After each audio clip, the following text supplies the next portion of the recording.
Pelaku ruda paksa gadis di bawah umur ditangkap. DPR respon kenaikan harga BBM non-subsidi. Jelang Idul Adha, produksi tusuk sate meningkat di Garut. Jemaah haji termuda asal Jakarta berangkat ke Tanah Suci. Jemaah haji termuda asal Jakarta berangkat ke Tanah Suci.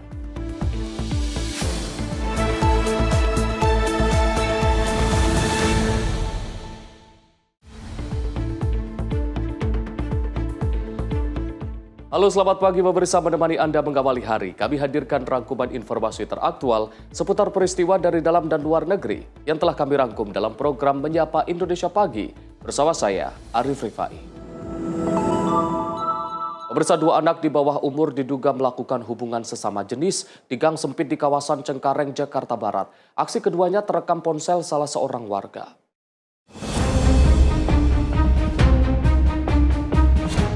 Warga di kawasan Rawabuaya, Cengkareng, Jakarta Barat dihebohkan oleh beredarnya rekaman video yang memperlihatkan dua anak di bawah umur yang diduga melakukan hubungan sejenis di gang sempit yang jarang dilalui. Dari rekaman ponsel warga, kedua anak yang melakukan hubungan sejenis itu diperkirakan masih berusia sekitar 10 hingga 11 tahun berada di lokasi. Ketua RT setempat, Awi, membenarkan adanya kejadian ini. Awi mengatakan peristiwa ini terjadi pada siang hari di area gang yang sudah tidak terpakai. Menurutnya, kedua anak itu diduga bukan merupakan warga setempat. Hingga kini pihak lingkungan masih berupaya menelusuri identitas keduanya. Bisa dijelasin kejadiannya itu hari apa sih Pak RT? Kejadiannya kemarin jam 2, hari Senin ya? Hari Senin. Tapi itu yang tahu jelas, yang tahu lebih jelas itu ya itu karyawan itu. Karyawan PT Jawa itu. Itu anak kecil sama anak kecil atau gimana sih Pak RT? Apanya? Anak kecil apa sama anak kecil atau gimana Pak RT? Bocah-bocah ya? Kisaran umur berapa nih? Paling masa antara 10 atau 11 tahunan gitu baru sekolah SD kelas 4 atau kelas 3 gitu. Emang jalan ini sepi atau gimana sih Pak RT? Sepi ya? Warga berharap kejadian ini menjadi perhatian bersama khususnya bagi orang tua untuk meningkatkan pengawasan terhadap aktivitas dan pergaulan anak-anak, terutama di usia dini agar tidak terjerumus perilaku menyimpang. Pemerintah Kota Administrasi Jakarta Barat dan kepolisian setempat diminta menindaklanjuti kejadian ini dengan pendekatan dan mengedepankan perlindungan anak. Dari Jakarta, jurnalis Sinpo TV melaporkan. Aksi begal payudara seorang wanita kembali terjadi di Jalan Balayuda, RT 11, Kelurahan Aryo Kemuning, Kecamatan Kemuning, Kota Palembang, Sumatera Selatan. Aksi pembebagalan mendadak viral di media sosial.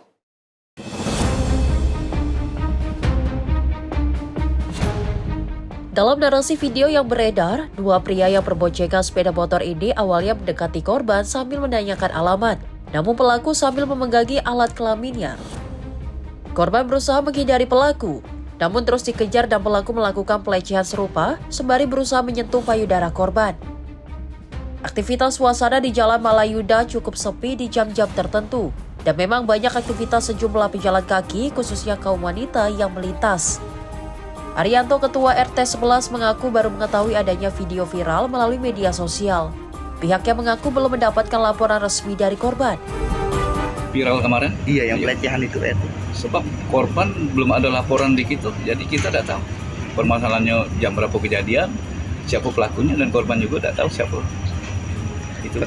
Tapi benar TKP-nya di sini. TKP ini benar, wilayah RT 11, Aryo Kemuning, Jalan Balayuda. Kalau dari korban kita nggak kira juga Pak RT. Tidak tahu, karena mukanya juga tidak jelas dengan korban, dengan si pelaku. Mungkin bukan warga di sini, warga luar atau iseng atau apa, kita kurang tahu juga. Tapi untuk lokasi TKP sendiri Benar, ramai atau sepi? jam-jamnya kita kalau pagi itu mungkin sampai jam 7 dia sini ramai, sampai jam 3 mereka anak-anak sekolah lewat. Kalau jam di bawah itu sepi. Cukup banyak yang lalu lalang Jalan lintas. Himbauannya Pak RT untuk ini korban. Himbauannya kalau memang dia merasa dirugikan ya harap lapor dulu, mungkin kita bisa tindak lanjuti atau kita cak mana kita cari, kita kerjasama dengan aparat. Itu kalau memang korban mau melapor silakan. Pak RT, tanggapannya Pak RT, tindakan ini kan tidak senonoh Pak RT terhadap perempuan dan ataupun para gadis sebaliknya. Tanggapannya seperti apa Pak RT? Tanggapannya yaitu ya pelecehan. Kalau memang itu ya si pelaku, kalau memang kita ketangkap ya kita serahkan dengan aparat sesuai dengan hukum yang berlaku di tempat kita. Pihaknya mengaku akan melakukan pengecekan CCTV dan berharap korban yang merasa dirugikan segera melapor sehingga bisa ditindaklanjuti. Dari Palembang, Sumatera Selatan, jurnalis Simpo TV melaporkan. Pemirsa, seorang pemuda di Kabupaten Goa, Sulawesi Selatan diringkus polisi usai diduga melakukan ruda paksa terhadap gadis di bawah umur. Pelaku nekat menyetubuhi korban sebanyak 6 kali dan sengaja merekam aksinya untuk koleksi pribadi. Unit Perlindungan Perempuan dan Anak Satreskrim Polres Goa menangkap pemuda berinisial AG. Ia ditangkap tanpa perlawanan usai dilaporkan pihak orang tua korban pada 7 April 2026 lalu. Di hadapan penyidik, AG mengaku menjalin hubungan asmara dengan korban berinisial RA selama 1 tahun. Dalam kurun waktu ini pelaku disinyalir telah menyetubuhi korban sebanyak 6 kali di rumahnya. Tak hanya itu, pelaku juga terbukti merekam adegan asusila menggunakan ponsel. Polisi menyita 1 unit ponsel milik pelaku yang berisi rekaman video persetubuhan sebagai barang bukti utama. Unit PPA berhasil mengamankan pelaku terduga persetubuhan terhadap anak di bawah umur yang terjadi sekitar bulan Maret tahun 2026 dengan modus yang mana terduga pelaku menjemput korban di rumah temannya, kemudian membawa korban ke rumahnya, dan pada saat itulah terjadi dugaan tindak pidana persetubuhan. Dari hasil pengungkapan tersebut diamankan berupa barang bukti 1 unit HP atau 1 buah HP yang di dalamnya berisi rekaman pada saat melakukan adegan persetubuhan. Guna mempertanggungjawabkan perbuatannya, pelaku mendekam di sel tahanan Mapolres Goa. Ia dijerat pasal 81 Undang-Undang Perlindungan Anak serta pasal 473 KUHP tentang kekerasan seksual dengan ancaman hukuman maksimal 15 tahun penjara. Dari Kabupaten Goa, Sulawesi Selatan, jurnalis Simpo TV melaporkan.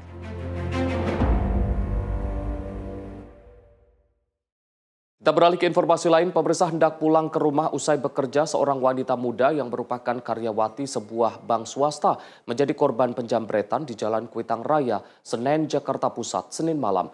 Ponsel korban seharga belasan juta rupiah dirampas oleh 2 orang pelaku yang berboncengan sepeda motor saat korban tengah berjalan kaki menuju halte busway.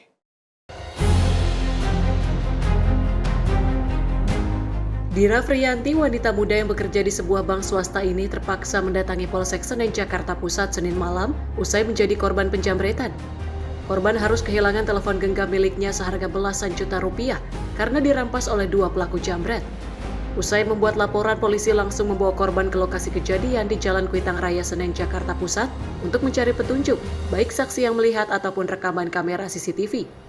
Aksi penjambretan terjadi saat korban akan kembali pulang ke rumah di kawasan Grogol, Jakarta Barat dengan menumpang bus Transjakarta. Untuk bisa sampai ke halte busway Kuitang dari bank tempatnya bekerja, korban harus berjalan kaki selama beberapa menit. Naas saat sedang berjalan sambil bermain ponsel, tiba-tiba korban dipepet 2 pelaku berboncengan sepeda motor dari arah Senen menuju Tugutani dan langsung merampas ponsel dari tangan korban. Meski korban sempat berlari mengejar sambil berteriak meminta pertolongan, namun sayang lokasi kejadian yang cukup sepi membuat kedua pelaku berhasil kabur dengan mulus. Tadi memang pulang kerja, itu sekitaran jam 6:30 malam. Aku memang dari arah tempat kerja aku itu, terus pas di depan Bank BRI itu tuh memang dari belakang sih ada 2 orang gitu. Aku kan memang main HP, maksudnya lagi buka WA nih Kak, lagi balas WA temen. Nah pada saat itu langsung dirampas gitu HP-nya. Nah pas dirampas itu aku sedikit nge-freeze sih, nge-freeze tuh shock kan. Iya, tapi langsung teriak. Aku nge-freeze bentar aja, langsung teriak kayak HP aku diambil, tapi nggak ada yang nolongin karena memang di situ kan ada pohon, jadi agak gelap sih, ada lampu tapi karena ada pohon jadi kayak kelihatan gelap di jalan. Iya Pak. Tadi lumayan sepi sih Pak. Terus tuh pas itu nggak ada yang tolongin, aku lari sekenceng-kencengnya pas sampai lampu merah. Dan situ tuh pas sampai merata baru ada orang yang baru kumpulin gitu. Ya udah ternyata aku dijamret sih. Kayak maksudnya sempat ngejar mbaknya. Aku lari ngejar dan kan memang dia kenceng banget. Jadi kayak oh Tuhan, kayak nggak nyangka aja secepat itu kejadiannya. Berapa orang mbak pelaku? 2 orang. Pakai apa? Aku nggak perhatiin plat motornya. Cuma memang dia pakai motor matic. Tak hanya harus kehilangan barang berharga, korban juga kehilangan sejumlah data penting yang ada di dalam ponsel. Korban berharap polisi bisa segera meringkus kedua pelaku agar ponsel miliknya bisa kembali. Dari Jakarta, jurnalis Info TV melaporkan. Sejumlah oknum perongsok diduga mencuri sepeda motor warga di Jalan Alawiyah 2, Lubang Buaya, Jakarta Timur pada Minggu 19 April 2026 siang. Aksi pencurian terekam kamera pengawas di lokasi.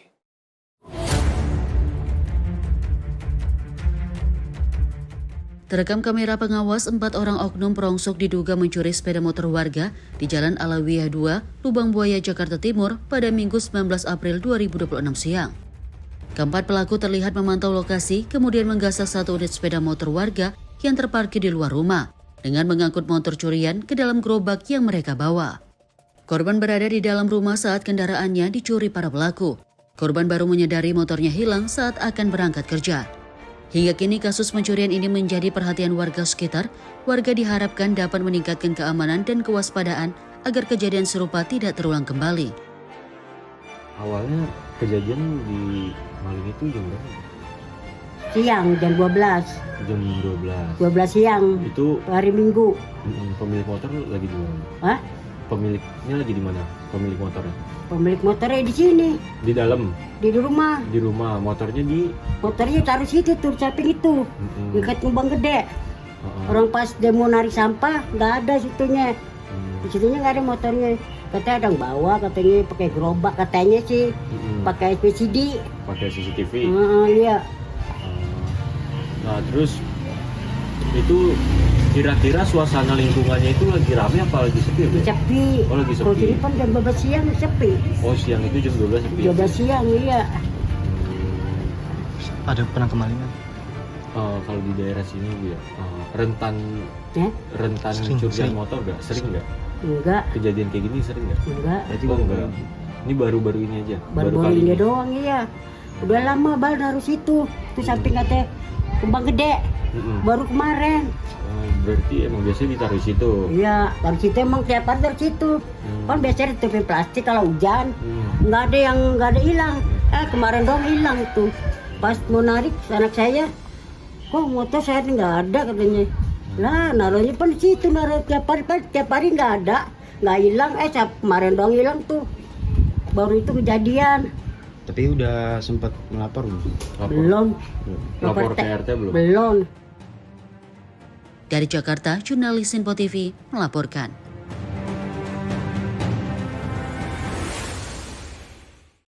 Kita beralih ke informasi lain, pemirsa, seorang pria lansia tewas tertabrak kereta komuter lain di kawasan Cengkareng, Jakarta Barat. Identitas korban pun belum diketahui mengingat tidak ditemukan identitas pada tubuh korban. Seorang pria lanjut usia tewas setelah tertabrak kereta komuter lain saat melintas di perlintasan kereta api di kawasan Rawabuaya, Cengkareng, Jakarta Barat. Identitas dan data diri lansia tersebut juga belum diketahui. Peristiwa ini mengejutkan warga sekitar dan para pengguna jalan yang melintas di lokasi kejadian. Korban diduga tengah menyeberang rel dari arah Rawabuaya menuju Duri Kosambi saat insiden terjadi. Menurut keterangan salah satu warga di lokasi, saat itu korban memungkinkan tidak melihat atau mendengar kereta yang tengah melintas. Akibatnya korban tersambar komuter lain jurusan Tangerang Kota. Nah, satpamnya sampai aja mau nyebrang. Dari mana bang nyebrangnya? Dari situ bang. Dari situ mau ke? Mau nyebrang sono. Iya, udah gitu doang. Oh, cowok cewek bang? Cowok pak, aki-aki. Cowok ya? Iya. Dia nyebrang sendiri atau gimana? Sendiri pak, lagi nenteng botol aqua. Sempat ditiriakin nggak? Kan lagi sepi kondisinya pak. Kondisi lagi sepi ya? Dia warga sini atau bukan? Kita kurang tahu. Kurang tahu. Petugas kepolisian dari Polsek Cengkareng dan Polres Metro Jakarta Barat mendatangi lokasi untuk melakukan olah tempat kejadian perkara atau TKP. Dari hasil pemeriksaan awal, petugas tidak menemukan identitas dari tubuh korban. Selanjutnya, jenazah korban dievakuasi ke Rumah Sakit Polri Kramat Jati untuk keperluan penyelidikan lebih lanjut. Kasus ini kini ditangani oleh Polsek Cengkareng. Polisi masih melakukan penyelidikan guna mengungkap identitas korban serta memastikan kronologi lengkap kejadian. Tim Liputan Sinpo TV melaporkan.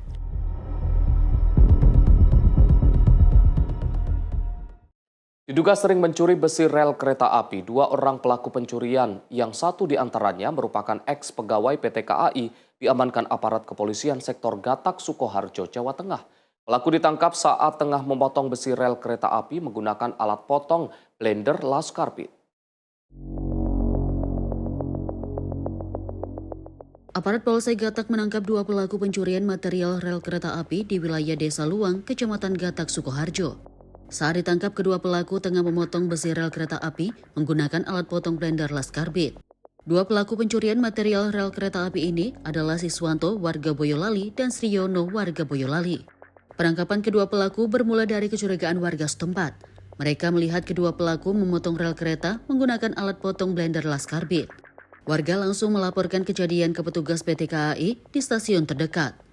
Kapolsek Gatak, AKP Hadi Sumaryodo mengatakan satuan pengamanan PT KAI dibantu warga menangkap kedua pelaku di lokasi kejadian. Dalam aksinya untuk mengelabui warga agar tidak merasa curiga, para pelaku ini mengenakan pakaian PT KAI saat melancarkan aksinya. Pasalnya salah satu dari pelaku ini merupakan mantan pegawai PT KAI. Ada masyarakat yang memberitahu pada PT KAI dan juga dari ke Polsek, kaitannya ada orang yang memotong rel kereta api di pinggir rel kereta api karena merasa curiga. Kemudian kita ditangkap saat itu sama warga, kita langsung datang ke sana. Setelah diamankan, kita bawa ke sini. Memang dia berdua itu mengakui kalau dia mengambil rel kereta api ini, dan ditanya sudah yang ke-7 ini yang tertangkap. Dan kebetulan dia memakai pakaian PT KAI sehingga warga dan PT KAI sendiri tidak merasa curiga kaitannya dengan kegiatan tersebut. Hal itu terjadi karena salah satu tersangka berinisial S itu dulu mantan pegawai PT KAI, juga sama-sama bagian yang untuk pemeliharaan pergantian rel kereta api. Sehingga modusnya itu dia menggunakan gas. Yang kalau itu bilas akhirnya dipotong dengan ada oksigen dan dengan gas, kemudian ya lebih cepat itu untuk terpotongnya. Setelah dipotong lalu dinaikkan ke mobil inilah barang buktinya mobil ini. Pelakunya ada 2, itu sama-sama warga Boyolali, warga Nogosari Boyolali, umurnya sama kelihatannya, kelahiran tahun 92, berarti kan sekitar umur 34 tahun. Barang bukti yang diamankan apa aja? Barang bukti yang diamankan adalah mobil sarana untuk mengangkut, ada mobil 1, kemudian gas, ada barang bukti yang dibawa, yang diambil adalah kereta api, ada gas, ada oksigen, dan sepeda motor. Kini kedua pelaku bersama barang bukti diamankan ke Polsek Gatak untuk diperiksa lebih lanjut. Petugas menyita mobil pickup, 10 potongan besi rel kereta api berukuran 1,3 meter dan 2 meter, 1 set alat potong blender las, tabung oksigen, serta 1 unit sepeda motor. Kerugian material akibat pencurian ini ditaksir 24 juta rupiah. Dari Sukoharjo, Jawa Tengah, jurnalis Sinpo TV melaporkan.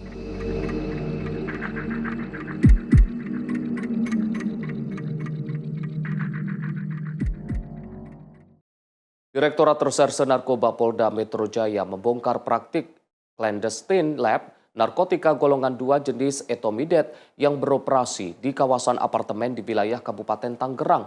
Dalam pengungkapan ini, polisi amankan 1 tersangka warga negara Malaysia yang diduga berperan sebagai pengelola sekaligus operator produksi cairan etomidet dalam bentuk cartridge vape.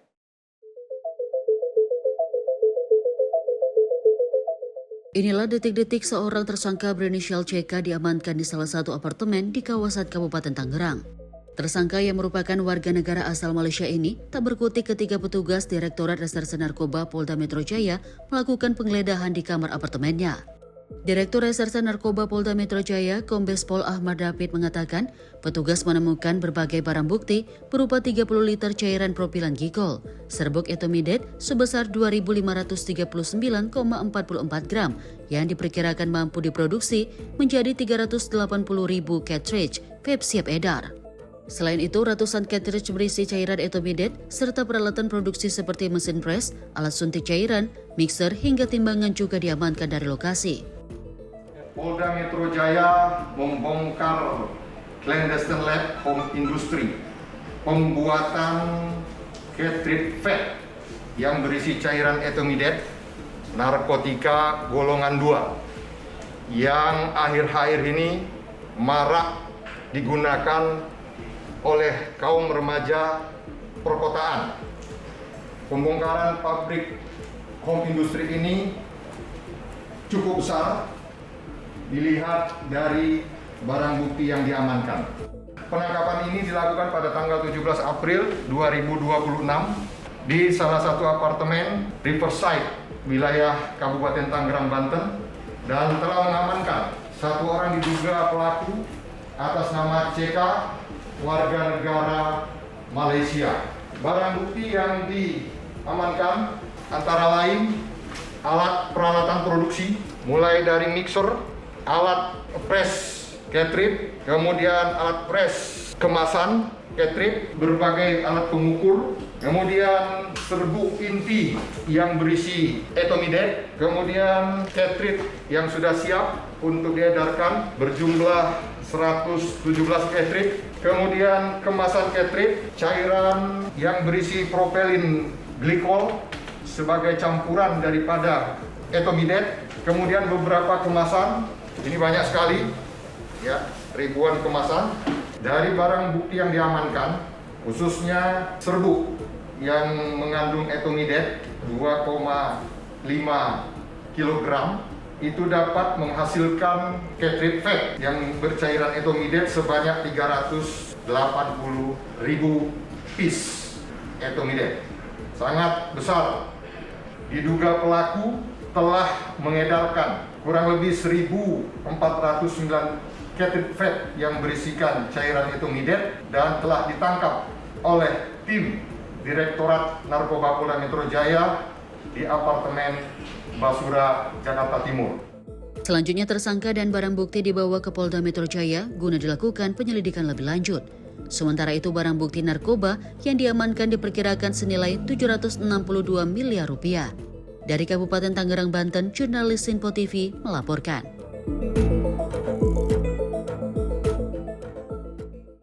Kita beralih ke informasi lain, pemirsa, banjir bandang dan tanah longsor melanda kawasan permukiman warga yang ada di kaki Gunung Halimun Salak, Kabupaten Bogor, Jawa Barat, yang mengakibatkan sejumlah rumah warga ambruk. 56 rumah yang dihuni ratusan jiwa dikepung tanah longsor dan banjir bandang di Desa Purasari, Kecamatan Lewiliang, dan Desa Purabakti, Kecamatan Pamijahan, Kabupaten Bogor pada Selasa sore. Sejumlah rumah warga ambruk akibat tertutup material longsor, bahkan beberapa rumah warga tergerus derasnya air dari Sungai Ciantan yang meluap ke kawasan pemukiman warga sekitar. Dikarenakan hujan dengan intensitas yang tinggi dan cuaca yang agak ekstrim, sehingga menimbulkan longsor dan banjir ke pemukiman warga. Ada berapa titik sih Bang rumah yang terdampak? Untuk titiknya ada 1 RW, 2 RT. Di kampung mana, desa mana? Kampungnya Kampung Cianten, desanya Desa Purwabakti, Kecamatan Pamijahan. Untuk desa tetangga sendiri gimana Bang? Untuk desa tetangga sendiri termasuk Purasari masih dalam pendataan rekan yang di lapangan, di lokasi. Total tuh ada berapa rumah Pak untuk total keseluruhan? Total keseluruhan di sini yang terdampak ada 56 rumah. Untuk jiwa 68 jiwa. Untuk kondisinya rumah sendiri yang rusak berat ada berapa? Nah, untuk kondisi rumah ini yang rusak berat ini ada 4 unit rumah, dan selebihnya itu dikategorikan rusak sedang. Hingga kini warga membangun tenda sementara yang dibuat secara mandiri. Dari Kabupaten Bogor, jurnalis Sinpo TV melaporkan. Sementara itu, hujan dengan intensitas tinggi yang terjadi dalam beberapa pekan terakhir memicu terjadinya longsor susulan di wilayah Garut Selatan. Tebing setinggi sekitar 100 meter di Kampung Saronge, Desa Sukajaya, Kecamatan Cisewu, Garut, Jawa Barat, longsor dan menutup jalur penghubung antar desa.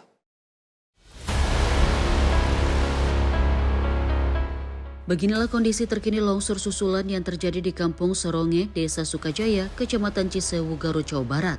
Material longsor menutup seluruh badan jalan dan membuat akses transportasi warga terhambat. Kendaraan roda 2 maupun roda 4 sementara waktu tidak dapat melintasi jalur ini. Terbatasnya peralatan dan sulitnya akses alat berat membuat proses pembersihan material longsor dilakukan secara manual. Puluhan warga bergotong royong membersihkan timbunan tanah dan batu dengan peralatan sederhana. Menurut salah seorang warga, longsor terjadi pada subuh hari setelah hujan deras mengguyur lokasi selama beberapa jam non-stop. Kondisi tanah yang labil memicu retakan pada tebing hingga akhirnya longsor. Ya, kurang lebih sekitar jadinya subuh, Pak. Akibat hujan deras kurang lebih 3 jam nanti, Pak. Dan di atas mobil, Pak, keluar air dalam kurang lebih ketinggian ini 100 meter, Pak. Dan longsor parah akses jalan antar Sukajaya Margahayu, Pak. Dan sekarang masih diperbaiki, kurang lebih ada 80 orang, Pak. Untuk sementara roda 2 dan 4 tidak bisa lewat, Pak. Masih perbaikan alat seadanya. Masih diupayakan lah hari ini bisa. Masih diupayakan.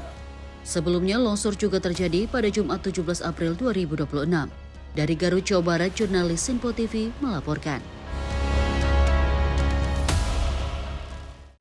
Pemirsa, Presiden Prabowo libatkan dosen pada pembangunan Giant Sea Wall. Simak informasinya usai jeda. Tetaplah bersama kami di Menyapa Indonesia Pagi.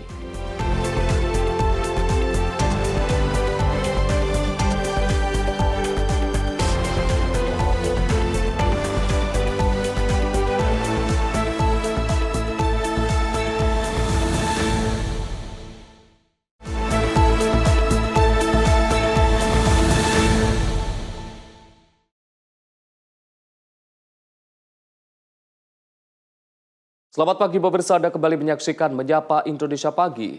Presiden Prabowo Subianto memerintahkan untuk melibatkan dosen-dosen di perguruan tinggi dalam mengembangkan proyek tanggul raksasa atau Giant Sea Wall di pantai utara Jawa. Langsung nanti minggu depan kami akan mengundang beberapa guru besar yang memang sudah memiliki keahlian dan terlibat pada beberapa kasus untuk beberapa proyek ya, untuk pembuatan daratan ya, reklamasi dan Pemerintah akan melibatkan dosen-dosen di perguruan tinggi dalam pengembangan proyek tanggul laut raksasa atau Giant Sea Wall pantai utara Jawa. Keterlibatan dosen atas perintah Presiden Prabowo Subianto. Lebih lanjut, Menteri Bria menjelaskan guru besar akan dilibatkan langsung ke dalam tim. Nantinya tim akan dipimpin langsung oleh Kepala Badan Otorita Tanggul Laut Pantai Utara Jawa, Didit Herdiawan Asyaf. Menteri Brian mengatakan selama ini banyak hasil penelitian di kampus mengenai Giant Sea Wall. Bahkan diantaranya ada yang berhasil seperti di Demak dan Semarang, Jawa Tengah. Langsung nanti minggu depan kami akan mengundang beberapa guru besar yang memang sudah memiliki keahlian dan terlibat pada beberapa kasus untuk beberapa proyek ya, untuk pembuatan daratan ya, reklamasi dan sejenisnya. Itu kita akan ajak untuk bertemu dengan Kepala Badan Otorita Tanggul Laut di Indonesia begitu. Berarti buat kajian teknis ya Pak dari ya, bahkan lebih dari itu langsung dilibatkan nantinya masuk ke dalam timnya yang dipimpin oleh Bapak Kepala Otorita Tanggul Laut. Lebih lanjut, Brian mengatakan Giant Sea Wall merupakan program strategis pemerintah untuk mengatasi banjir imbas cuaca di ekstrim di Pantura. Tanggul laut raksasa tersebut akan melindungi 30 jiwa penduduk dan 60% industri. Dari Jakarta, Dio Malau, Sinpo TV melaporkan.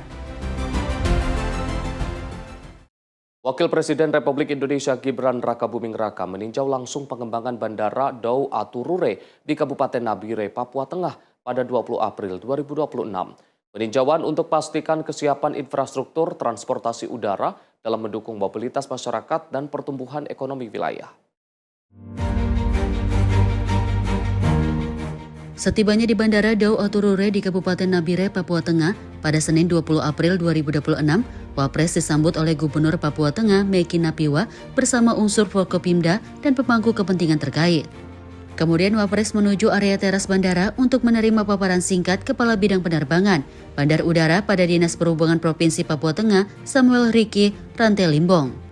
Riki menjelaskan bahwa pembangunan telah dilakukan secara bertahap di mana pemerintah Provinsi Papua Tengah turut mendukung dengan memperpanjang runway dari 1.600 meter menjadi 2.500 meter. Di sisi lain, ia menekankan perlunya pengembangan lanjutan karena terminal yang ada saat ini masih standar ATR, sehingga perlu diperluas agar sesuai dengan standar Boeing. Merespon hal tersebut, Wapres menekankan pentingnya percepatan pengembangan Bandara Dau Oturure agar mampu mengimbangi peningkatan kebutuhan transportasi udara di Papua Tengah. Wapres juga mendorong sinergi antara pemerintah pusat dan daerah untuk memastikan pembangunan infrastruktur bandara berjalan optimal, sehingga dapat meningkatkan konektivitas antar wilayah, memperlancar distribusi logistik, serta membuka peluang ekonomi dan investasi bagi masyarakat setempat. Tim redaksi Sinpo TV melaporkan. Pimpinan DPR Puan Maharani meminta pemerintah untuk memitigasi dampak dari kenaikan harga BBM non-subsidi yang dapat mempengaruhi daya beli masyarakat, khususnya di tengah situasi geopolitik global. Puan mendorong pemerintah mengantisipasi berbagai kemungkinan di tengah dinamika yang tak menentu.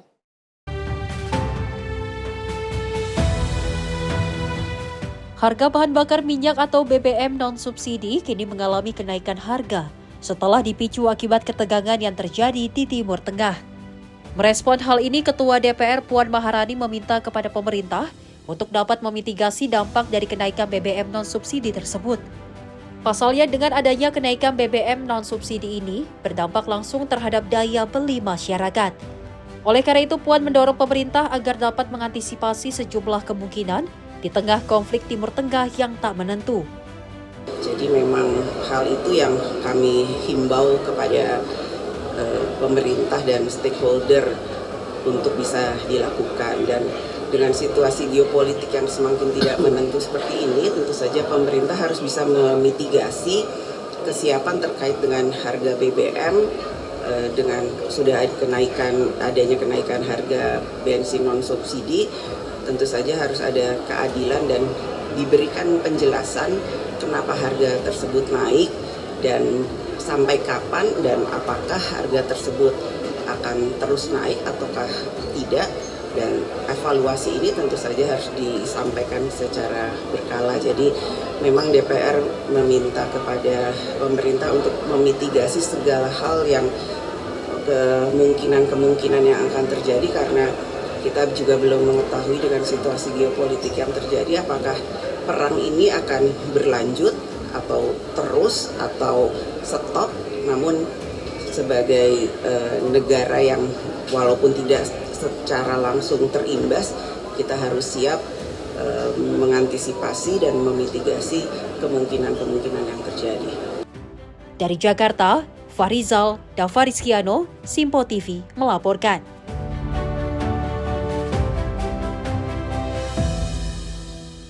Dewan Perwakilan Rakyat secara resmi mengesahkan rancangan Undang-Undang Pelindungan Pekerja Rumah Tangga atau RUU PPRT menjadi undang-undang. Pengesahan tersebut diambil melalui sidang paripurna yang dipimpin langsung oleh Ketua DPR Puan Maharani di Kompleks Parlemen Senayan, Jakarta.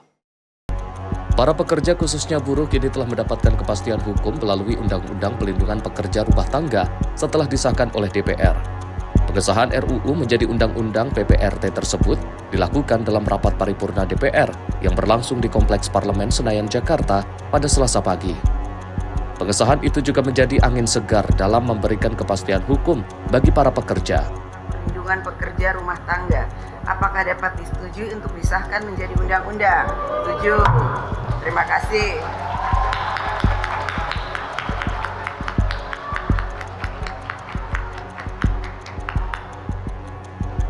Sebelumnya DPR bersama pemerintah sepakat mengesahkan RUU PPRT pada tingkat 1 di Badan Legislasi DPR. Pembahasan dilakukan secara cepat dikarenakan RUU PPRT menjadi komitmen oleh DPR dalam memberikan kesejahteraan terhadap para pekerja. Pengesahan ini juga menjadi hadiah spesial di momen memperingati Hari Buruh atau May Day dan Hari Kartini. Dari Jakarta, Fahrizal Ahmad Amin, Sinpo TV, melaporkan. Sementara itu, Wakil Ketua DPR Dasko mengungkapkan bahwa pihaknya tidak ingin terburu-buru dalam membahas rancangan undang-undang tentang pemilihan umum atau pemilu. Dasko menyebut hal ini dilakukan agar payung hukum pemilu yang dihasilkan bisa benar-benar baik. Wakil Ketua DPR Dasko menjelaskan bahwa pihaknya meminta para partai politik melakukan simulasi sistem pemilu untuk menunjang pembahasan RUU Pemilu. Dasko mengatakan Dewan Perwakilan Rakyat tidak ingin terburu-buru dalam melakukan pembahasan perihal RUU tersebut. Hal ini dilakukan agar payung hukum pemilu yang dihasilkan bisa benar-benar baik. Kita pengen bikin undang-undang pemilu yang benar-benar kemudian bisa, ya katakanlah nggak sempurna tapi mendekati sempurna. Kita lagi minta partai-partai politik melakukan simulasi, baik yang ada di parlemen maupun di yang tidak ada di parlemen. Nah, sehingga jangan diburu-buru, karena kalau tahapan itu bisa jalan aja. Rekrutmen KPU, Bawaslu itu bisa jalan tanpa kemudian undang-undang baru. Kita ya bukan apa-apa, jangan sampai nanti kita buru-buru atau cepat-cepat undang-undang pemilu. Dari Jakarta, Fahrizal Ahmad Amin, Sinpo TV, melaporkan. Pimpinan DPR Dasko mempertemukan Bendahara Kredit Union Paroki Aik Nabara, Sumatera Utara, Suster Natalia, dengan Direktur BNI Putrama Wahju terkait kasus penggelapan dana umat senilai 28 miliar rupiah. Hasil pertemuan tersebut, BNI dan perwakilan Paroki Aik Nabara menyatakan bahwa kasus telah selesai dan dana umat akan dikembalikan secara penuh oleh BNI. Kasus ini bermula pada 2019 saat Kepala Kantor Kas BNI Aik Nabara, Andi Hakim Febriansyah, yang melakukan penggelapan dana umat sebesar 28 miliar. Andi Hakim dilaporkan ke pihak kepolisian serta ditetapkan tersangka setelah BNI melaporkan kasus itu ke Polda Sumatera Utara pada 26 Februari lalu.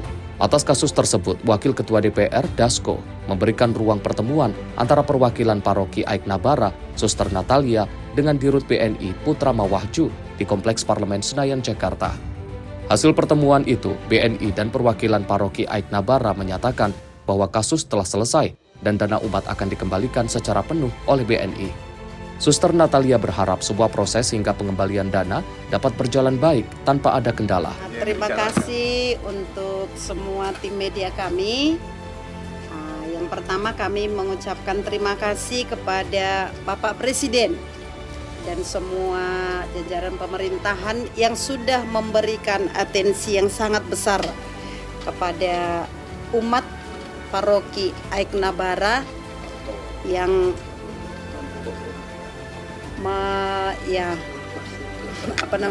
memberikan atensi sehingga masalah ini bisa diatasi dengan baik.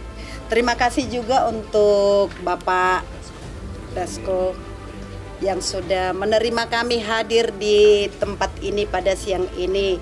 Terima kasih untuk Bapak Direktur Utama BNI yang sudah menghubungi kami kemarin. Hingga tadi pagi kami langsung bisa tiba di Jakarta ini. Nah, kita berharap proses ini semua berjalan dengan baik. Sekali lagi, semua ini semoga menjadi sumber berkat bagi kita semuanya. Itu dari kami. Terima kasih. Dalam kesempatan yang sama, Direktur Utama BNI, Putrama Wahju, mengungkapkan pihak BNI akan melakukan pengembalian dana.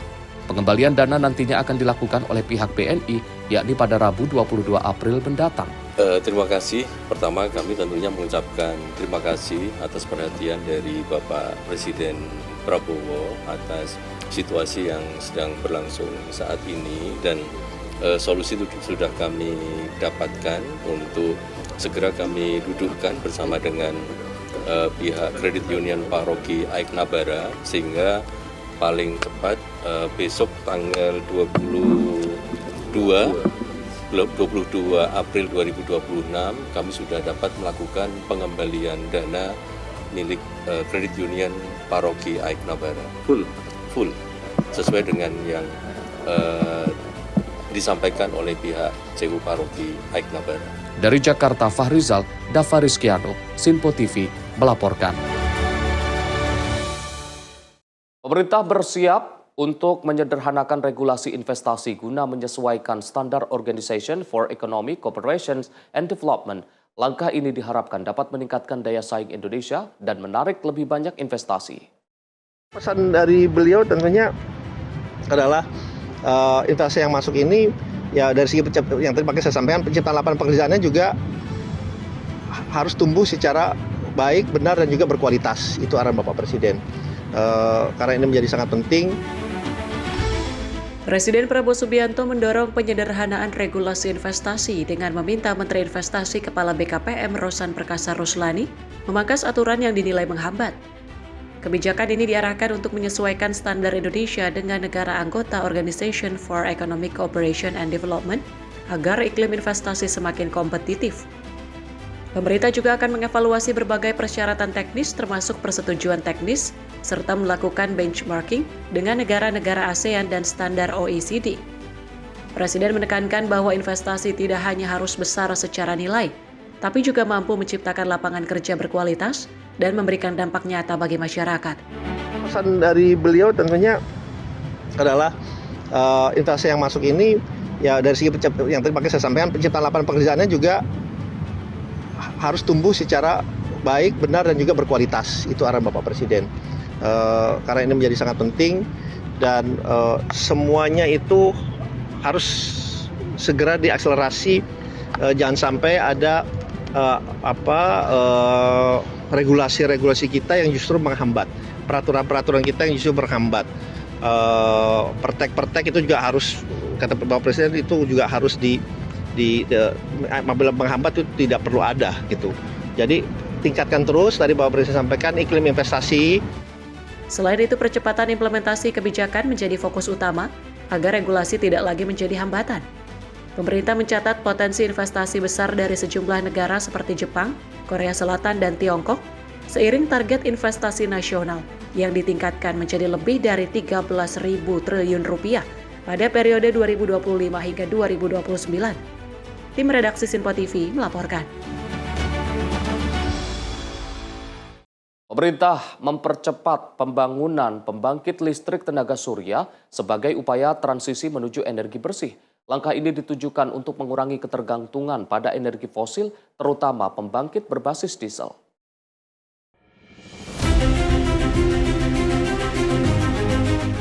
Pemerintah mempercepat pengembangan pembangkit listrik tenaga surya sebagai bagian dari transisi menuju energi bersih dan pengurangan ketergantungan pada pembangkit berbahan bakar diesel. Presiden Prabowo Subianto menargetkan percepatan program ini agar segera berjalan secara masif di berbagai wilayah. Menteri Pendidikan Tinggi, Sains dan Teknologi Brian Yuliarto menyampaikan bahwa pemerintah telah mengevaluasi program PLTS berkapasitas besar hingga 100 gigawatt bersama sejumlah pihak terkait. Hasil pembahasan dengan PLN dan Antara serta para akademisi juga menargetkan percepatan penggantian pembangkit diesel hingga 10 gigawatt pada tahun ini. Evaluasi terkait beberapa program, terutama tadi bersama dan Antara, kaitannya dengan program PLTS 100 giga. Jadi Bapak Presiden menanyakan perkembangannya dan meminta agar itu dipercepat, terutama untuk yang diesel. Jadi tadi dari hasil rapat yang sudah dilakukan antara dan Antara, PLN dan juga dari para ahli-ahli di Kementerian Dikti dari beberapa perguruan tinggi, ditargetkan tahun ini 10 giga yang diesel itu bisa dikurangi, kemudian yang lainnya juga akan ditambah kira-kira sampai 7 giga. Jadi untuk saat ini dari perhitungan yang dilakukan bersama-sama Kementerian SDM, dari PLN dan Antara dan juga beberapa ahli dari perguruan tinggi, itu kira-kira 17 giga bisa dilakukan instalasi PLTS. Gitu. Lokasi nanti semuanya dari PLN ya yang sebagai implementator dari program tersebut. Kedepan, potensi instalasi PLTS diperkirakan mencapai sekitar 17 gigawatt berdasarkan kajian lintas kementerian dan lembaga. Seluruh implementasi program tersebut akan berada di bawah koordinasi PLN sebagai pelaksana utama, dengan fokus memperluas pemanfaatan energi terbarukan di Indonesia. Tim redaksi Sinpo TV melaporkan. Pemirsa, simak informasi lainnya usai jeda, tetaplah bersama kami di Menyapa Indonesia Pagi.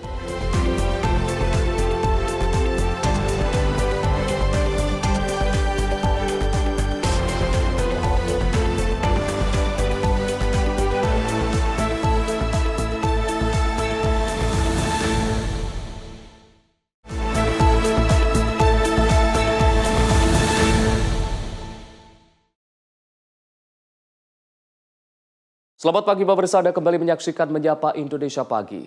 Pemerintah dan UNFPA resmi meluncurkan program kerjasama periode 2026 hingga 2030. Langkah ini menjadi bagian strategi untuk mendorong kualitas sumber daya manusia Indonesia.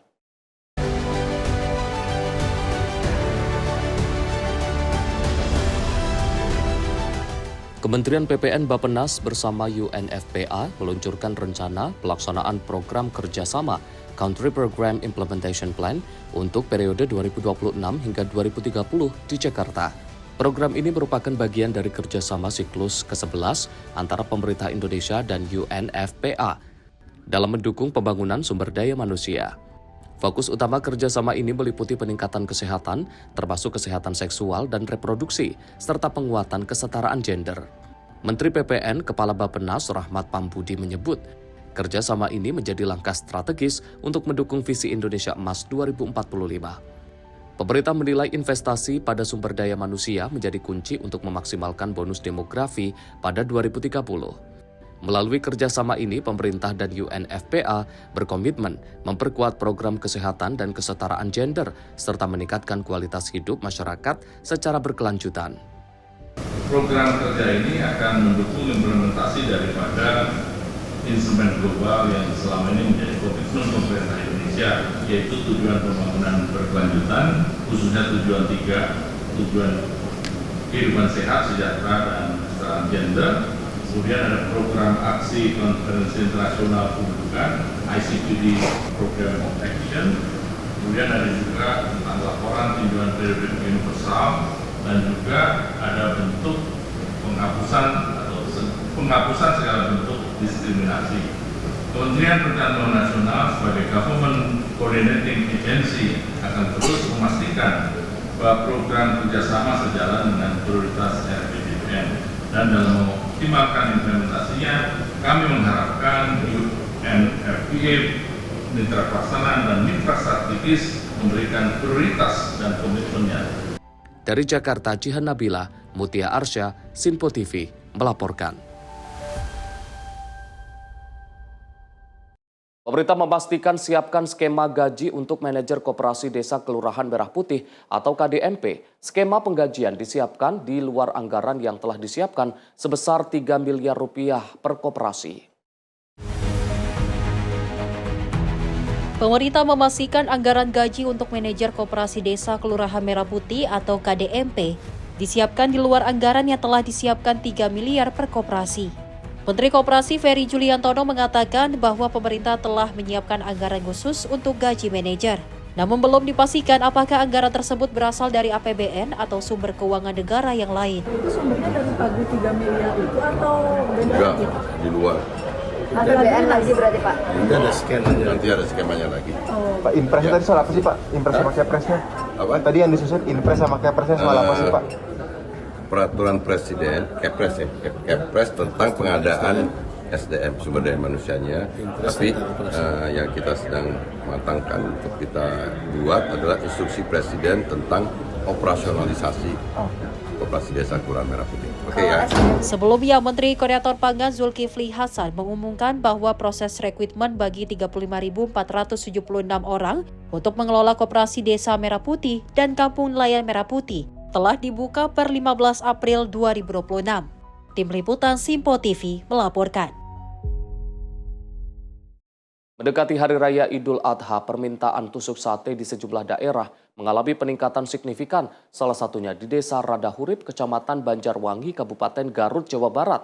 Para pengrajin harus bekerja lebih keras untuk memenuhi lonjakan pesanan.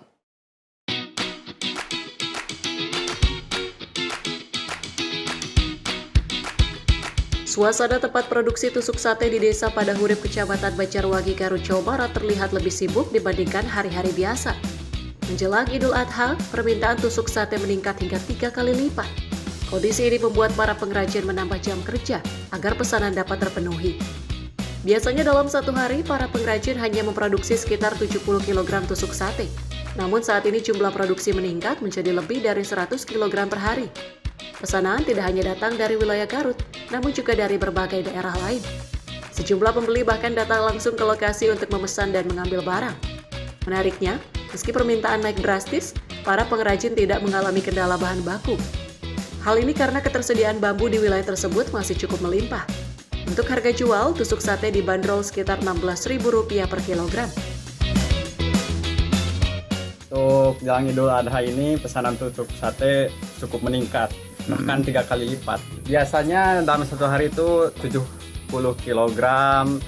Nah, akhir-akhir ini kan menjelang Idul Adha, mencapai pesanan meningkat, itu produksi mencapai 100 kg, bahkan lebih. Untuk pasarnya itu di daerah kami udah punya customer, bahkan menjelang ini customer berdatangan daerah Pasar Cikajang, Pasar Simpang, bahkan luar kabupaten. Lonjakan permintaan ini menjadi berkah bagi para pelaku UMKM tusuk sate di Banjarwangi. Selain meningkatkan pendapatan pengrajin, kondisi ini juga membuka peluang kerja bagi warga sekitar yang turut terlibat dalam proses produksi. Dari Garut, Jawa Barat, jurnalis Info TV melaporkan. Kita beralih ke informasi lain, pemirsa. Angka kasus dugaan pelecehan seksual di transportasi publik, khususnya kereta rel listrik atau KRL komuter lain, masih terus terjadi. Data terbaru dari KAI Komuter mencatat terdapat puluhan kasus yang terjadi sepanjang tahun 2025 hingga kuartal pertama tahun 2026.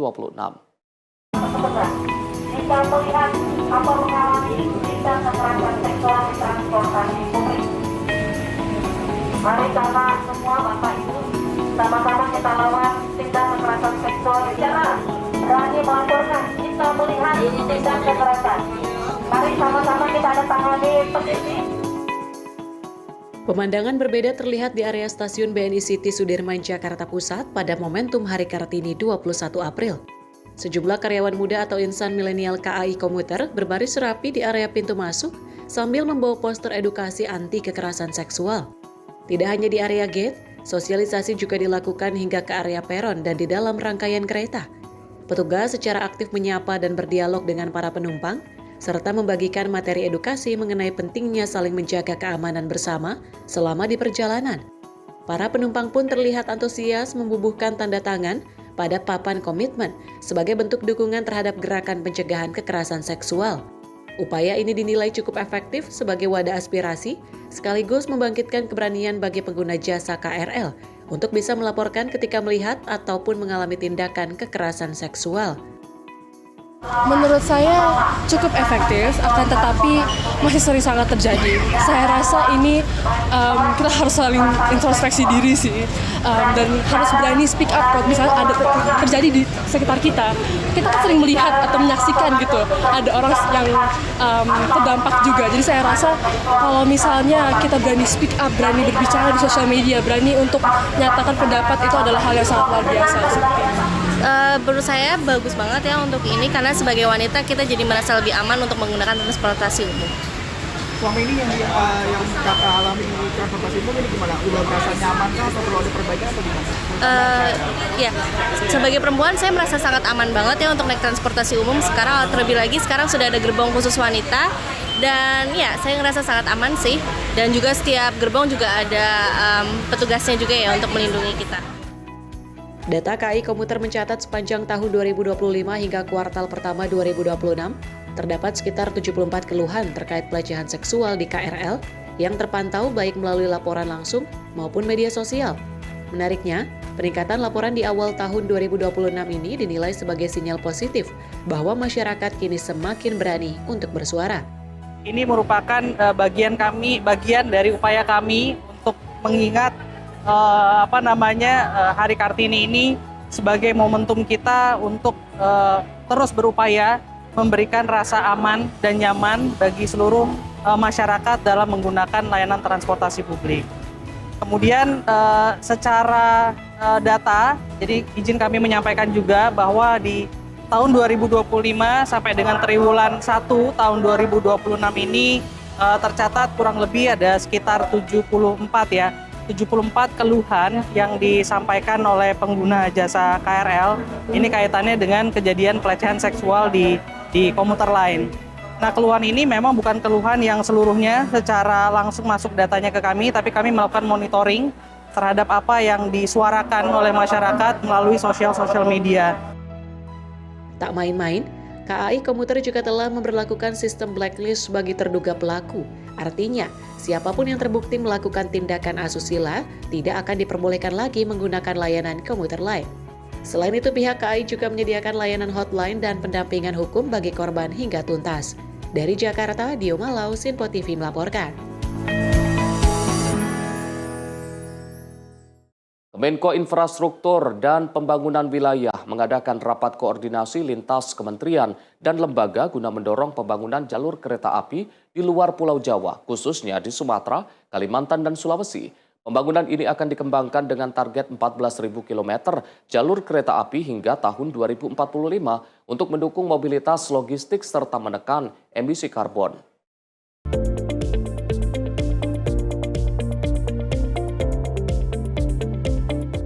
Menko Infrastruktur dan Pembangunan Wilayah Agus Harimurti Yudhoyono menjelaskan rencana pengembangan jalur kereta api nasional merupakan agenda strategis yang diarahkan langsung oleh Presiden Prabowo.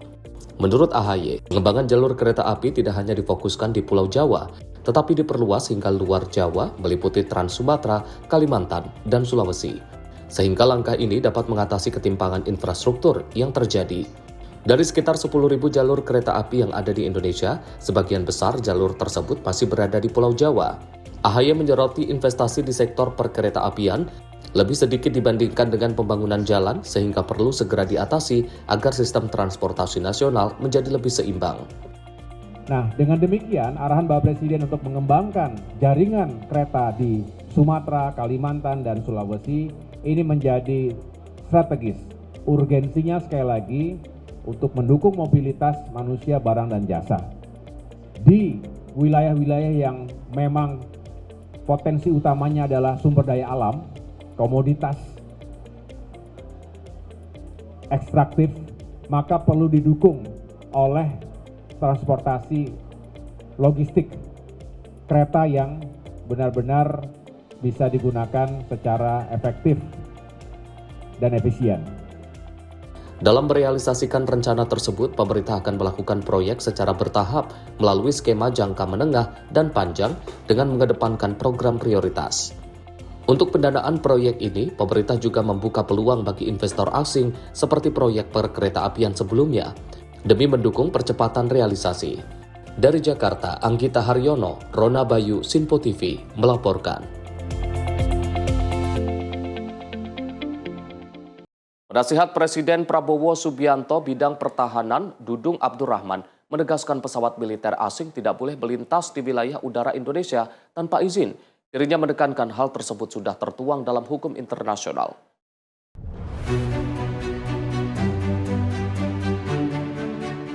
Penasihat Presiden Bidang Pertahanan Dudung Abdurrahman menegaskan pesawat militer asing tidak boleh melintas di wilayah udara Indonesia tanpa izin. Ia menekankan hal tersebut sudah tertuang dalam hukum internasional. Ia mengaku akan membahas soal hal tersebut dengan Presiden Prabowo. Namun Dudung meyakini Prabowo memahami isu mengenai izin lintas wilayah udara Indonesia. Di sisi lain, Dudung menuturkan perjanjian Major Defense Cooperation Partnership antara Indonesia Amerika Serikat yang merupakan kerangka kerjasama pertahanan sudah berlangsung lama. Beliau saya rasa lebih paham tentang itu. Nanti saya akan bicara sama beliau tentang ya. Itu kan sudah lama juga dan ini kelihatannya akan terus dilanjutkan kerjasama kita dengan Amerika. Tetapi hal-hal yang prinsip saya rasa beliau nanti lebih tahu lah. Saya juga nanti akan bertanya. Ya. Pak, tapi secara prinsipnya pesawat militer dan minyak goreng itu sebenarnya boleh melintasi wilayah kita Pak? Oh ya, itu sudah hukum internasional ya, tidak boleh. Adapun kerjasama tersebut meliputi pengembangan kapasitas, teknologi pertahanan generasi berikutnya, peningkatan kesiapan operasional, pendidikan militer profesional, serta penguatan hubungan antar personal pertahanan kedua negara. Sebelumnya, Presiden Prabowo memanggil Jenderal TNI Purnawirawan Dudung Abdurrahman selaku penasihat Presiden bidang pertahanan nasional ke Istana Negara Jakarta pada Selasa 21 April 2026. Dari Jakarta, Dio Malau, Sinpo TV melaporkan. Pemirsa, Menteri Investasi dan Hilirisasi Kepala BKPM Rosan Roslani melaporkan bahwa minat investor asing terhadap Indonesia masih sangat tinggi. Laporan tersebut disampaikan kepada Presiden Prabowo Subianto di tengah dinamika ekonomi global. Minat investor global terhadap Indonesia tetap menunjukkan tren positif meski dunia tengah menghadapi ketidakpastian geopolitik dan ekonomi. Hal ini disampaikan Menteri Investasi dan Hilirisasi Kepala BKPM Rosan Perkasa Ruslani usai melapor kepada Presiden Prabowo Subianto mengenai realisasi investasi kuartal 1 2026 di Istana Negara. Rosan menegaskan bahwa kondisi global seperti konflik dan dinamika geoekonomi tidak mengurangi ketertarikan investor untuk menanamkan modal di Indonesia. Hasil kunjungan kerja ke berbagai negara seperti Singapura, Tiongkok, Korea Selatan dan Jepang juga menunjukkan bahwa Indonesia masih menjadi tujuan utama investasi. Terlepas dari keadaan sekarang,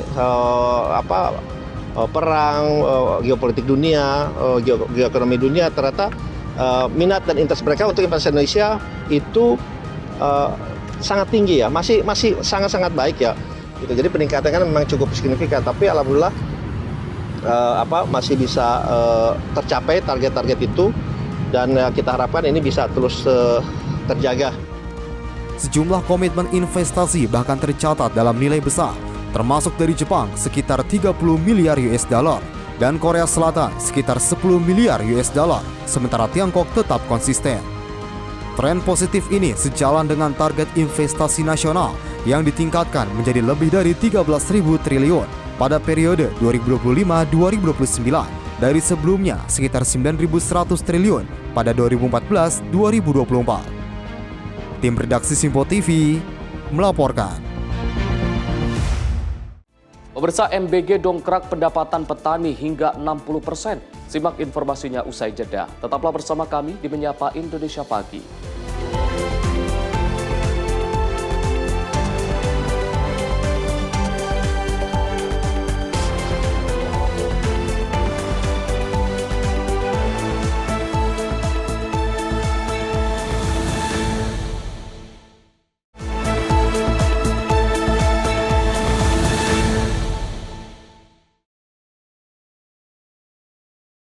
Selamat pagi pemirsa, Anda kembali menyaksikan Menyapa Indonesia Pagi. Program makan bergizi gratis meningkatkan permintaan dan harga hasil panen petani hingga berdampak pada naiknya pendapatan. Petani kini bersiap menjaga pasokan sayuran untuk kebutuhan program, termasuk saat musim kemarau. Dampak program makan bergizi gratis mulai dirasakan hingga ke sektor pertanian, khususnya dalam mendorong serapan hasil panen petani lokal. Program yang digagas Presiden Prabowo Subianto ini tidak hanya fokus pada pemenuhan gizi masyarakat, tapi juga memberi pengaruh positif terhadap perputaran ekonomi di tingkat desa. Di kawasan Duku Pasa, Desa Senden, Kecamatan Selo, Kabupaten Boyolali, Jawa Tengah, para petani mulai merasakan perubahan dalam pemasaran hasil pertanian mereka. Jika sebelumnya hanya mengandalkan pasar tradisional dan tengkulak, kini hasil panen juga terserap oleh Satuan Pelayanan Pemenuhan Gizi atau Dapur MBG. Petani setempat Agus Irawan menyebut, permintaan sayuran seperti tomat, brokoli, sawi putih, selada, dan cabai mengalami peningkatan yang cukup signifikan.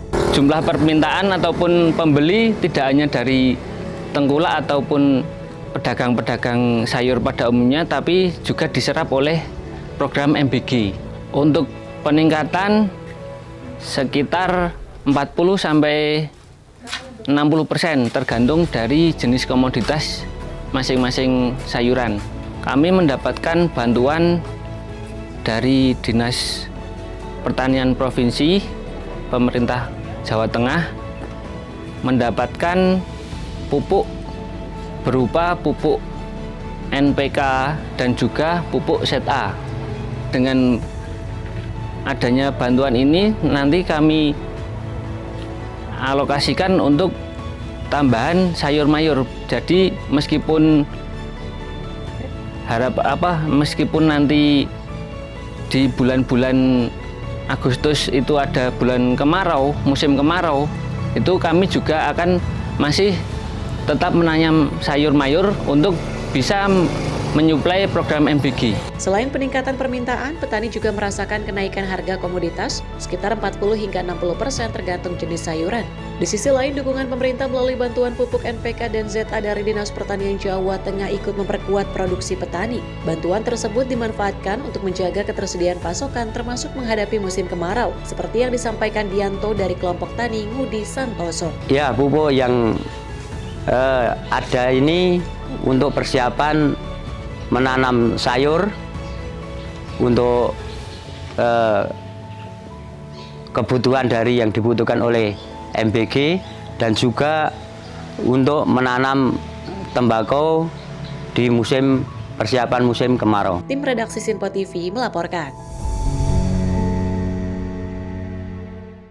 Di tengah kebijakan WFH, Menteri Kehutanan RI Raja Juli Antoni memimpin rapat secara daring dengan Orangutan Foundation UK Indonesia. Rapat tersebut diantaranya membahas perihal penguatan program konservasi orangutan di Kalimantan. Melalui video yang dibagikan di akun media sosial Instagram @rajaantoni, pada 17 April 2026, Menteri Kehutanan RI Raja Juli Antoni memimpin rapat secara daring di tengah kebijakan work from home atau WFH. Dalam kesempatan itu, Menhub memimpin 2 rapat secara daring, di mana pertama melaksanakan rapat bersama Orangutan Foundation UK Indonesia untuk membahas penguatan program konservasi orangutan di Kalimantan. On behalf of the Ministry of Forestry, I personally would like to express my sincere gratitude to you, to all of your work, your team that have been dedicated to save orangutan in especially Central Kalimantan. So send my best regard to all your staff on the ground, and hopefully we can work even closer in the next years. Sementara itu, rapat kedua membahas update pengembangan Decision Support System Jagarimba Kementerian Kehutanan untuk memperkuat kebijakan satu peta atau One Map Policy. Dijelaskan bahwa sistem ini akan menjadi dashboard kerja untuk mencegah terjadinya tumpang tindih penggunaan kawasan hutan di masa depan. Tim redaksi Sinpo TV melaporkan. Kita beralih ke informasi lain. Pemirsa, menjelang keberangkatan jamaah haji Indonesia, pemerintah memastikan kesiapan logistik khususnya ketersediaan pangan dalam kondisi aman. Menteri Koordinator Bidang Pangan Zulkifli Hasan menegaskan bahwa kebutuhan makanan bagi jamaah haji telah dipersiapkan dengan baik meskipun situasi geopolitik global tengah bergejolak. Menko Pangan Zulkifli Hasan menyampaikan doa dan harapan bagi para jemaah haji Indonesia yang mulai diberangkatkan. Ia berharap seluruh jemaah dapat menjalankan ibadah dengan lancar dan kembali ke tanah air dengan predikat haji yang mabrur. Di tengah dinamika geopolitik dunia, pemerintah juga menegaskan komitmennya untuk menjaga stabilitas nasional, termasuk dalam hal ketahanan pangan. Hal ini dinilai penting agar seluruh kegiatan masyarakat termasuk ibadah haji dapat berjalan dengan baik. Tak hanya untuk jemaah di Tanah Suci, pemerintah juga menjamin ketersediaan pangan di dalam negeri. Selain itu, stok bahan pokok seperti beras, jagung, ikan, telur, ayam, buah, dan sayuran dipastikan mencukupi kebutuhan masyarakat Indonesia. Selamat melaksanakan ibadah haji. Saudara-saudara kita yang akan mulai berangkat besok, Pak ya. Besok kita doakan menjadi haji mabrur.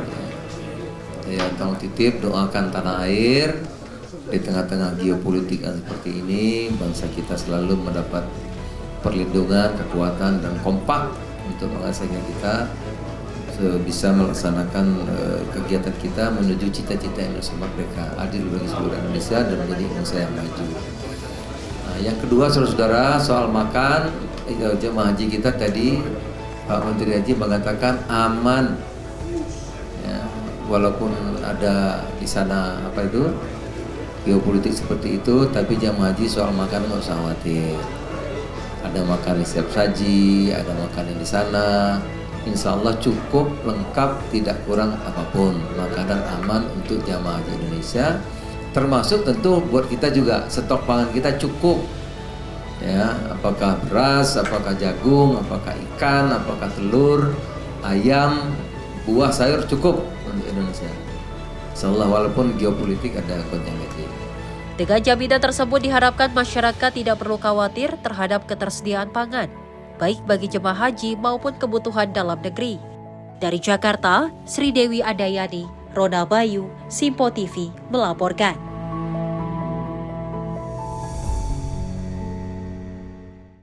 Kementerian Haji dan Umroh resmi melepas keberangkatan jemaah haji 2026 kloter pertama melalui Bandara Internasional Soekarno-Hatta, Tangerang, Banten. Pelepasan diresmikan langsung secara seremonial oleh Menteri Haji dan Umroh Muhammad Irfan Yusuf dan Ketua Tim Pengawas Penyelenggaraan Haji, Dasko.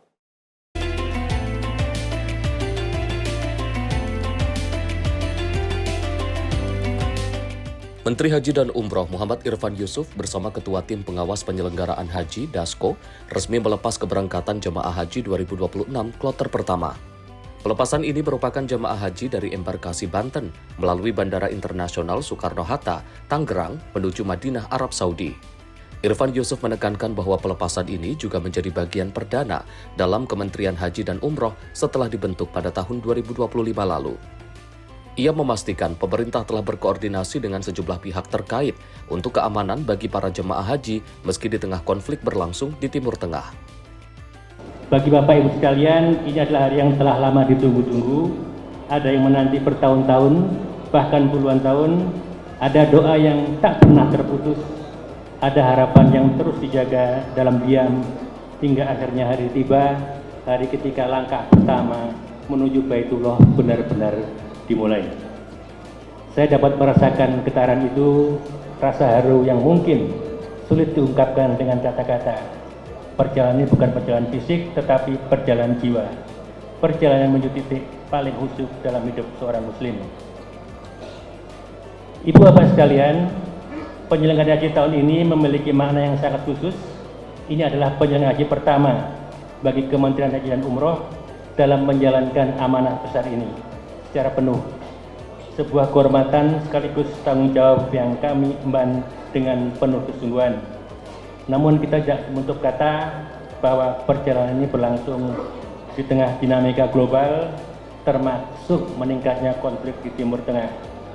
Situasi ini tentu menghadirkan kekhawatiran baik bagi pemerintah maupun bagi keluarga yang melepas. Untuk itu izinkan saya menyampaikan dengan penuh ketulusan, negara hadir bersama ibu bapak sekalian. Pemerintah hadir, kami terus berkoordinasi secara intensif dengan otoritas terkait, memastikan bahwa seluruh jemaah Indonesia mendapatkan perlindungan, pelayanan, dan keamanan terbaik selama menjalani ibadah. Itu adalah permintaan dari Presiden yang menekankan keamanan dan keselamatan jamaah menjadi prioritas utama. Kami ingin Bapak dan Ibu berangkat dengan tenang, fokus pada ibadah, serahkan hal-hal di luar itu pada kami untuk mengikhtiarkannya sebaik-baik mungkin. Dalam kesempatan yang sama, Ketua Pengawas Penyelenggaraan Haji, Dasko, mengapresiasi Kementerian Haji dan Umroh yang telah melakukan berbagai persiapan dalam kelancaran jamaah haji saat melakukan ibadah di Tanah Suci. Dasko berharap proses ibadah haji dapat berjalan lancar serta kembali ke tanah air dalam kondisi sehat dan selamat. Singkat saja bahwa pada hari ini kita akan melepas kloter pertama yang menandakan bahwa sudah dimulainya rangkaian dari pemberangkatan jemaah haji Indonesia yang rutin dilaksanakan pada musim-musim haji dan diadakan pada saat situasi dan dinamika yang ada pada saat ini. Tadi sudah disampaikan bahwa negara hadir untuk menyertai jemaah haji dan juga kami sampaikan apresiasi kepada Kementerian Haji yang kita monitor bahwa pada saat ini Kementerian Haji yang pertama kali melaksanakan pemberangkatan haji,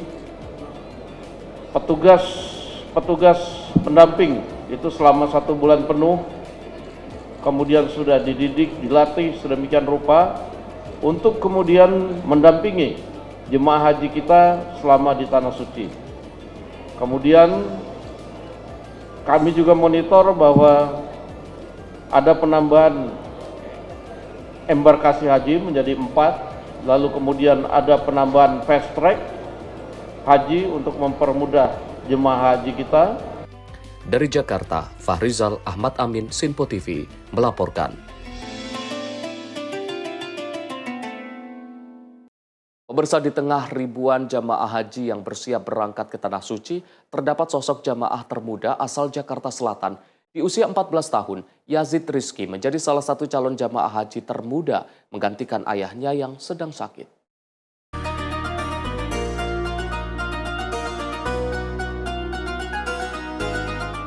Yazid Rizky, seorang remaja berusia 14 tahun asal Kebayoran, Jakarta Selatan, menjalani ibadah haji dengan niat menggantikan orang tuanya yang berhalangan berangkat karena sakit. Di usianya yang masih muda, Yazid mengaku merasa campur aduk antara bangga dan cemas saat menjalani ibadah haji untuk pertama kalinya. Meski demikian, dukungan dari keluarga menjadi penyemangat baginya untuk menjalani ibadah dengan sebaik-baiknya serta menjaga amanah yang diberikan. Ya, ini menggantiin orang tua yang berhalangan nggak bisa ikut ibadah haji. Terus perasaannya takut, soalnya takutnya sepulang dari haji masih ngelakuin hal-hal yang nggak sepantas, nggak seharusnya. Dukungan dari keluarga ada pasti. Terus katanya nanti harus jadi orang yang lebih baik habis haji. Terus disuruh jaga ibu juga nanti. Selain menjalani ibadah, Yazid mengaku memiliki doa khusus untuk keluarganya, terutama ayahnya yang sedang sakit agar segera diberi kesembuhan. Selain itu, harapan besar juga dipanjatkan Yazid agar ibadah haji yang dijalani dapat memberikan keberkahan bagi dirinya dan seluruh keluarganya. Doa khusus semoga ayah bisa sehat, bisa melawan penyakitnya, terus bisa jadi orang yang sukses. Dari Jakarta, Jihan Nabila, Mutia Anggiani, Sinpo TV melaporkan. Pemirsa, jemaah haji asal Indonesia kelompok terbang pertama tiba di Bandara Prince Muhammad bin Abdul Aziz, Madinah, Arab Saudi. Selain disambut oleh para petugas haji Arab Saudi, kedatangan perdana jemaah haji di Tanah Suci juga disambut langsung oleh Duta Besar Indonesia untuk Arab Saudi, Abdul Aziz Ahmad. Berikut laporan Ferdi Setiawan dari Madinah, Arab Saudi.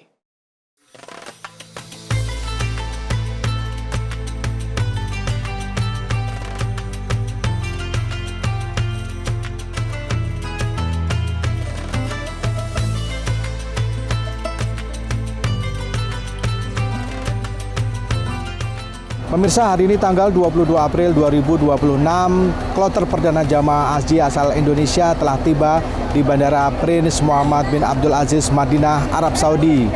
Kloter perdana datang dari embarkasi Jakarta yang berjumlah sekitar 389 jamaah. Jamaah ini seharusnya tiba pada pukul 7:40, namun akhirnya tiba di Bandara Madinah ini sekitar pukul 7:49 menit.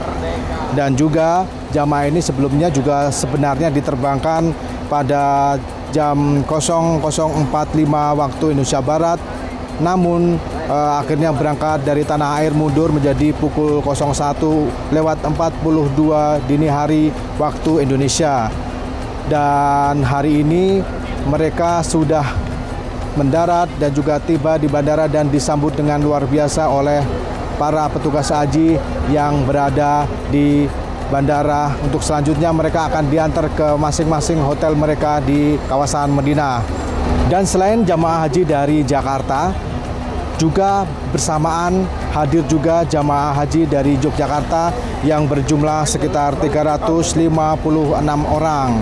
Jamaah ini juga tiba di Bandara Madinah dengan selamat dan alhamdulillah disambut dengan antusias oleh para petugas haji yang ada di Madinah. Dan penyambutan juga tadi dilakukan ketika mereka mendarat masuk ke ruang bandara fast track atau di salah satu jalur yang tanpa melalui pemeriksaan. Akhirnya mereka juga tiba dengan membawa barang bawaan mereka, membawa perlengkapan-perlengkapan untuk ibadah haji, dan tadi juga disambut oleh Duta Besar Indonesia untuk Arab Saudi yaitu Abdul Aziz Ahmad dan didampingi oleh Konjen RI Jeddah yaitu Yusron Ambari. Setelah mereka tiba di bandara, mereka langsung akan dibawa ke masing-masing hotel untuk selanjutnya mereka beristirahat sementara. Dan setelah ini akan ada kedatangan lagi dari kurang lebih 6 embarkasi yang akan tiba pada siang ini dari berbagai kloter. Dan sepanjang hari ini kurang lebih 15 kloter akan tiba di Bandara Madinah, Arab Saudi dengan jumlah total jamaah yaitu mencapai 5.997 orang. Diharapkan dengan kedatangannya mereka ke Arab Saudi dan juga disambut oleh para petugas haji dengan sangat hangat, dengan sangat lembut sehingga mereka bisa merasa nyaman dan bisa menjalankan ibadah haji sesuai dengan rukun-rukun atau syarat yang telah ditentukan. Kita berdoa semoga para jemaah haji bisa menyesuaikan diri dengan budaya, dengan cuaca dan juga dengan keadaan yang ada di Arab Saudi sehingga nanti pada saat menjalankan tahapan ibadah haji mereka dapat menjalankan dengan lancar dan mereka bisa menjadi haji yang mabrur. Dari Bandara Internasional Madinah, Arab Saudi, Ferdi Setiawan melaporkan untuk Sinpo TV.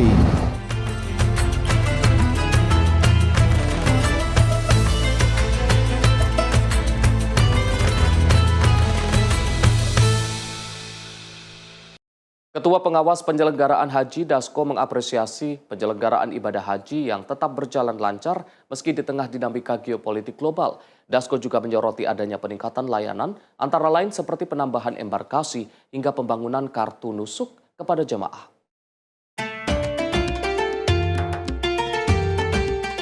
Meski di tengah dinamika geopolitik global yang tak menentu, keberangkatan jemaah haji 2026 tetap berjalan lancar tanpa adanya kendala.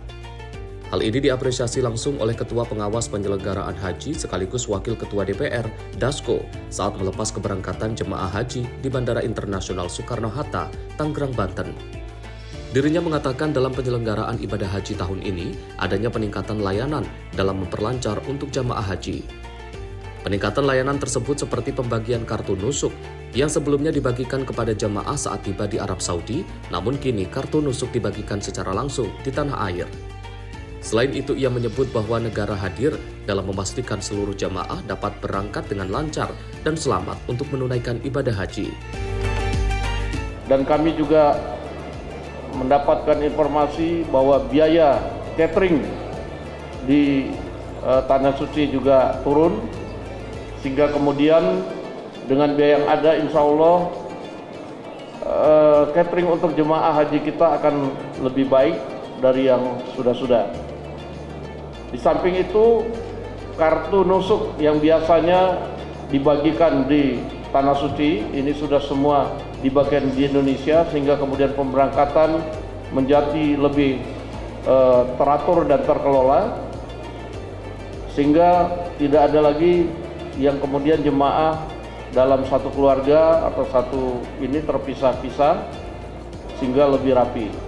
Oleh karena itu, sekali lagi kami sampaikan apresiasi yang mendalam, dan kepada Bapak, Ibu sekalian jemaah haji kami sampaikan selamat jalan. Mudah-mudahan pergi dan kembali dengan selamat dalam keadaan sehat walafiat dan menjadi haji yang mabrur. Dari Tangerang, Banten, Fahrizal Ahmad Amin, Sinpo TV melaporkan. Amerika Serikat perpanjang gencatan senjata dengan Iran. Simak informasinya usai jeda. Menyapa Indonesia Pagi, segera kembali.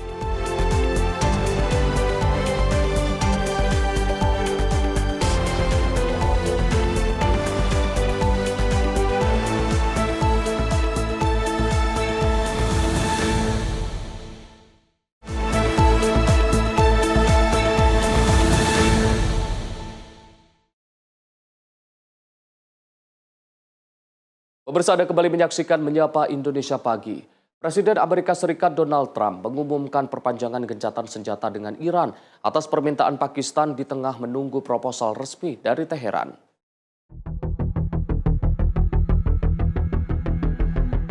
Presiden Amerika Serikat Donald Trump menyatakan akan memperpanjang gencatan senjata dengan Iran di tengah upaya menjaga stabilitas kawasan. Keputusan ini diambil setelah permintaan dari pemerintah Pakistan untuk memberi waktu tambahan bagi Iran menyusun proposal terpadu sebagai bagian dari proses diplomasi. Trump menyebut perpanjangan ini dilakukan hingga pihak Iran menyampaikan usulan resmi terkait penyelesaian konflik yang dapat menjadi dasar negosiasi lanjutan. Meski gencatan senjata diperpanjang, militer Amerika Serikat tetap melanjutkan blokade terhadap pelabuhan Iran sebagai bagian dari tekanan strategis.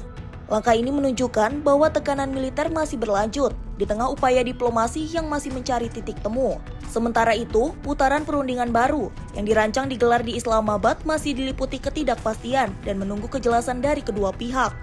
Sampai saat ini belum ada kepastian apakah Iran akan mengajukan proposal atau melanjutkan negosiasi dalam waktu dekat.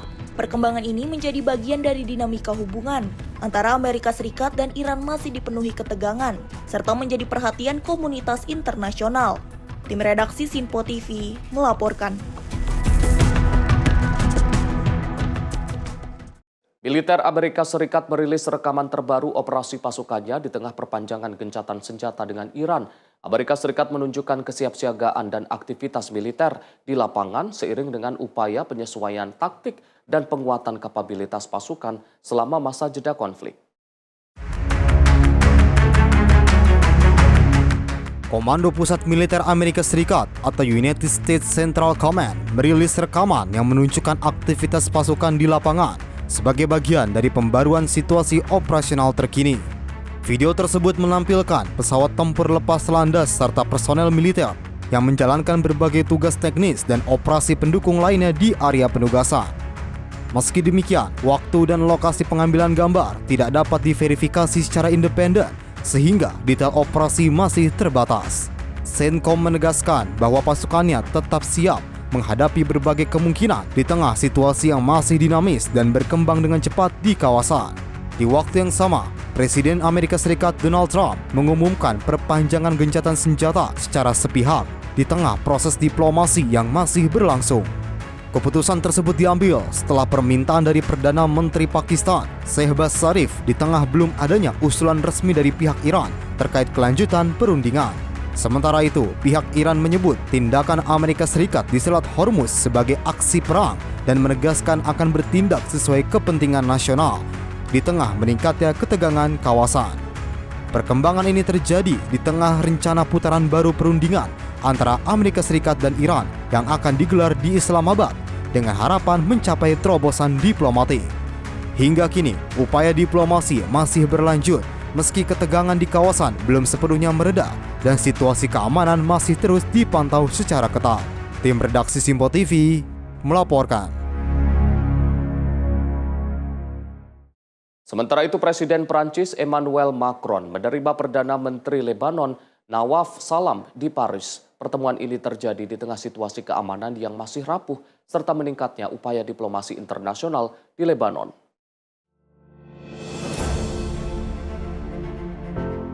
Presiden Prancis Emmanuel Macron menerima kunjungan Perdana Menteri Lebanon Nawaf Salam di Istana Élysée Palace, Paris. Rekaman menunjukkan momen kedatangan Nawaf Salam yang disambut langsung oleh Macron dalam pertemuan yang menegaskan komitmen Prancis untuk terus terlibat dalam menjaga stabilitas Lebanon. Kunjungan ini berlangsung di tengah gencatan senjata rapuh antara Israel dan Lebanon serta meningkatnya ketegangan di kawasan. Sebelumnya, Macron menuduh kelompok Hizbullah bertanggung jawab atas tewasnya seorang prajurit Prancis yang bertugas dalam misi perdamaian PBB di Lebanon. Pemerintah Lebanon dikabarkan telah mengecam serangan tersebut dan berjanji akan menindak pihak yang bertanggung jawab. Misi pasukan perdamaian United Nations Interim Force in Lebanon yang telah beroperasi sejak 1978 dijadwalkan akan mulai ditarik pada akhir tahun 2026. Di sisi lain, militer Israel telah mengeluarkan peringatan kepada warga di sekitar 80 kota di Lebanon Selatan agar tidak kembali ke rumah mereka. Langkah ini diambil meskipun gencatan senjata selama 10 hari telah resmi berlaku, menyusul pembicaraan langsung yang dimediasi oleh Amerika Serikat. Israel juga menyatakan rencana untuk membentuk zona keamanan di Lebanon Selatan yang akan membentang dari perbatasan hingga Sungai Litani. Situasi ini menunjukkan bahwa meskipun diplomasi terus berjalan, kondisi keamanan di kawasan masih jauh dari kata stabil. Tim redaksi Simpo TV melaporkan. Dari Israel, pemirsa, pasukan Israel mengibarkan bendera di atas kastil bersejarah Shama di Lebanon Selatan setelah melancarkan serangan dan menduduki wilayah tersebut. Langkah ini dilakukan di tengah perluasan zona keamanan oleh militer Israel di wilayah tersebut.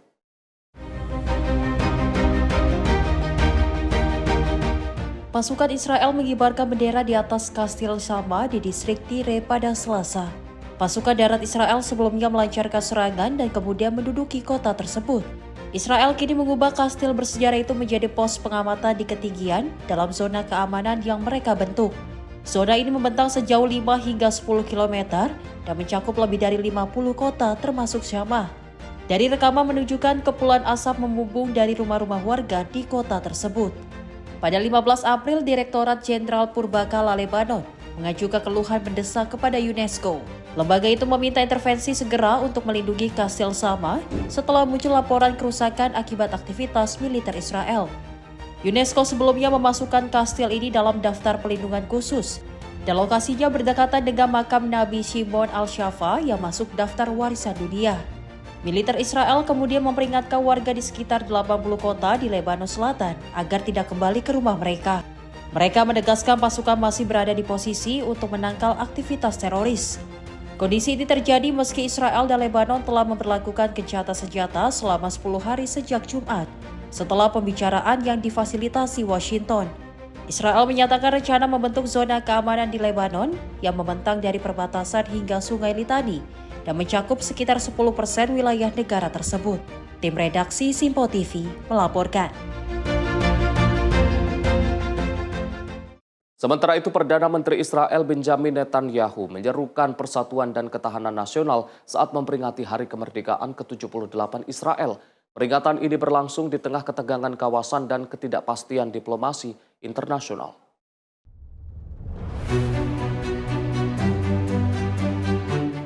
Perdana Menteri Israel Benjamin Netanyahu menandai peringatan Hari Kemerdekaan ke-78 Israel dengan memberikan penghormatan kepada para korban serta menyerukan ketahanan nasional. Dalam pernyataannya, ia menyebut Israel telah menjadi kekuatan regional serta berhasil membangun aliansi dan membuka jalan menuju perdamaian. Together we've built a stronger Israel, a regional power, forging new alliances and opening new paths to peace. And as we celebrate our independence, we remember those we lost, our sons and daughters whose sacrifice makes this moment possible. We embrace their families and pray for the healing of the wounded in body and spirit. We just celebrated Passover, and we say in Passover and the Seder, in every generation they have risen against us to destroy us. But in this generation, we rose against our enemies. We rose like lions. We fought like lions. We acted boldly to remove existential threats, the threats of nuclear weapons and thousands of missiles aimed at our cities. Peringatan Hari Kemerdekaan ini digelar setelah Hari Peringatan Nasional Yom HaZikaron yang mengenang para korban perang. Tahun ini momen tersebut menjadi lebih sensitif karena bertepatan dengan gencatan senjata sementara antara Israel dan Lebanon. Gencatan senjata selama 10 hari tersebut dimediasi oleh Presiden Amerika Serikat Donald Trump. Dan meski perang mereda, pasukan Israel masih disiagakan di perbatasan. Sementara itu, gencatan senjata terpisah antara Amerika Serikat dan Iran dijadwalkan berakhir setelah perundingan diplomatik tidak mencapai kesepakatan. Netanyahu juga menyoroti meningkatnya antisemitisme di berbagai negara dan menyerukan komunitas Yahudi untuk tetap teguh dan bersatu. Hari Kemerdekaan Israel sendiri memperingati deklarasi kemerdekaan pada 14 Mei 1948 yang ditandai dengan berbagai upacara resmi termasuk penyalaan obor di Gunung Herzl. Tim redaksi Simpo TV melaporkan.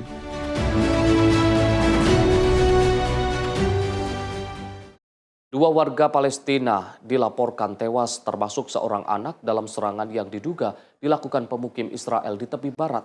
Insiden ini kembali meningkatkan ketegangan di wilayah tersebut.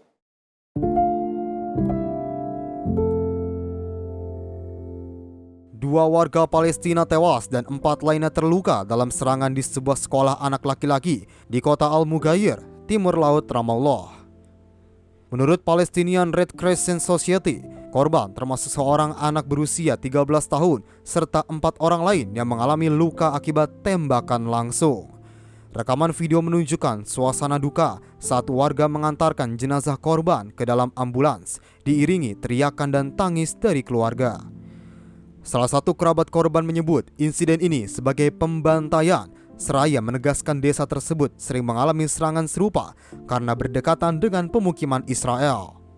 Aktivis lokal menilai kekerasan ini merupakan bagian dari tekanan sistematis untuk memaksa warga Palestina meninggalkan tanah mereka. Media Palestina melaporkan penyerang melepaskan tembakan dari jarak sekitar 50 meter, menargetkan jendela dan balkon kelas yang menyebabkan sejumlah siswa dan warga terluka. Kementerian dari Luar Negeri Palestina mengecam keras serangan tersebut dan menyerukan tindakan internasional untuk menghentikan pelanggaran yang terus terjadi. Ketua Dewan Nasional Palestina, Ruhi Fatuh, menyebut insiden ini sebagai eskalasi berbahaya dan berdarah. Dalam beberapa bulan terakhir, kekerasan di tepi barat terus meningkat. Bahkan Presiden Israel, Isaac Herzog, dan pimpinan militer Israel turut mengecam aksi kekerasan pemukim yang dianggap telah melampaui batas. Tim redaksi Simpo TV melaporkan. Pemirsa, rekaman time-lapse menunjukkan aktivitas kapal di Selat Hormuz selama 24 jam di tengah ketegangan yang mempengaruhi jalur energi global serta meningkatnya risiko gangguan terhadap distribusi minyak dunia.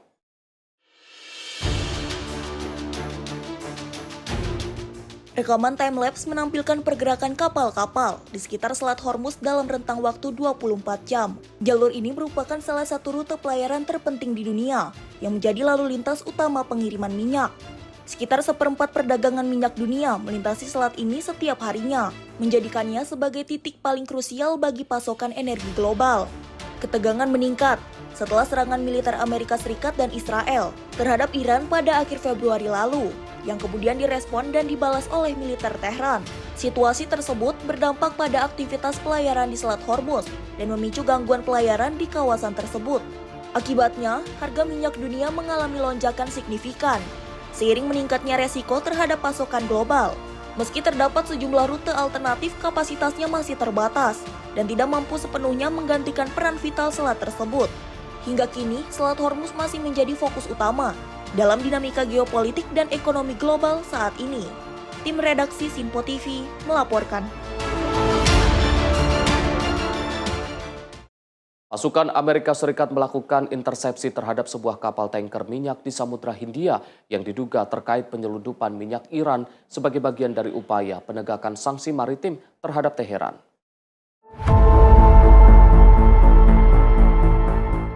Departemen Pertahanan Amerika Serikat menyatakan pasukannya telah melakukan operasi intersepsi maritim terhadap sebuah kapal tanker minyak di perairan Samudra Hindia. Kapal tersebut diketahui sebelumnya telah dikenai sanksi atas dugaan penyelundupan minyak mentah Iran di kawasan Asia dan masuk dalam daftar pengawasan otoritas Amerika Serikat. Dalam operasi tersebut, pasukan Amerika Serikat melakukan prosedur yang disebut sebagai Right of Visit Maritime Interdiction untuk memeriksa kapal tersebut sesuai dengan aturan hukum maritim internasional. Pentagon menyebut proses naik ke kapal atau boarding terhadap tanker berkode MT Tiffany dilakukan tanpa insiden dan berlangsung dalam kendali penuh pasukan. Rekaman video menunjukkan momen pasukan naik ke atas kapal sebagai bagian dari operasi pengawasan terhadap aktivitas maritim yang menjadi perhatian internasional. Hingga kini, belum ada rincian lebih lanjut terkait hasil pemeriksaan maupun langkah hukum selanjutnya yang akan diambil terhadap kapal tersebut. Operasi ini menjadi bagian dari upaya Amerika Serikat dalam menegakkan sanksi serta mengawasi perdagangan energi global di tengah meningkatnya ketegangan geopolitik di kawasan. Tim redaksi Simpo TV melaporkan. Kita beralih ke informasi lain, pemirsa. Ledakan pabrik kembang api Kerala, India menewaskan 13 orang dan sejumlah lainnya terluka akibat ledakan besar. Penyebab ledakan masih dalam penyelidikan dan belum ada kepastian dari pihak berwenang. Ledakan dahsyat terjadi di sebuah unit produksi kembang api di wilayah Thrissur, Kerala, India pada Selasa sore. Insiden ini menyebabkan setidaknya 13 orang meninggal dunia, serta sejumlah korban lain mengalami luka-luka. Menurut pejabat setempat, 5 orang di antara korban luka dilaporkan dalam kondisi kritis. Ledakan terjadi di dalam gudang tempat pembuatan kembang api yang digunakan untuk perayaan Trisukporam. Warga sekitar menyebutkan, ledakan terjadi sekitar pukul 3:30 sore dan disusul dengan ledakan-ledakan kecil yang terus berlanjut. Hal ini menyulitkan proses evakuasi dan penyelamatan korban. Hingga kini, pihak berwenang masih melakukan penyelidikan untuk mengetahui penyebab pasti ledakan tersebut. Tim redaksi Sinpo TV melaporkan. Pemirsa, informasi tadi sekaligus menutup Menyapa Indonesia Pagi edisi kali ini. Saya Arif Rifai, mewakili seluruh kru yang bertugas mengucapkan terima kasih atas kebersamaan Anda. Selamat pagi, selamat beraktivitas, sampai jumpa.